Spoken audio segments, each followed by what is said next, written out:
Hi అండి. ప్రతి ఒక్కరికి శీతాకాలం వర్షాకాలం కాకుండా ఐస్ క్రీమ్స్ తిన్నా వాళ్ళకి ఇష్టమైన కొన్ని పదార్థాలు చల్లని పదార్థాలు తిన్నా దగ్గు వచ్చేస్తుంటుంది కదండి. అలాంటి వాళ్ళకి ఈరోజు ఒక చిన్న చిట్కా అండి. మన పోపుల పిట్లో ఉండేదాంతోనే మనం ఈ పొడి దగ్గరని తగ్గించుకోవడం ఎలాగో చూపించబోతున్నాను. అయితే ఈ పొడి దగ్గు గొంతు దగ్గర కొంచెం గరగరం అంటూ ఉంటుంది కదండి, చిన్న కెల్ల కఫంలా వస్తుంటుంది. అలాంటి వాటికి ఇది చాలా చక్కని పరిష్కారం అని చెప్పచ్చు. వాటికి మెయిన్గా ఉండాల్సింది తమలపాకు అండి. ఇగోండి చూపిస్తున్నాను. ఇగోండి తమలపాకుని కొంచెం క్లీన్ చేసుకొని చివర్లు తొడుములు ఈ విధంగా తీసుకోవాలి. తీసుకొని వంటింట్లో ఉండేదండి వాము. ఈ వాముని 1 గ్రామ్ అండి.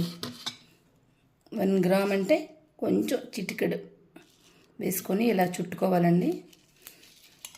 ఈ విధంగా చుట్టుకున్న తర్వాత నోట్లో పెట్టుకొని చప్పరిస్తూ నములుతూ ఇది మింగాలండి. ఇలా 3 పూట్ల చేయాలి. భోజనంకి అరగంట ముందు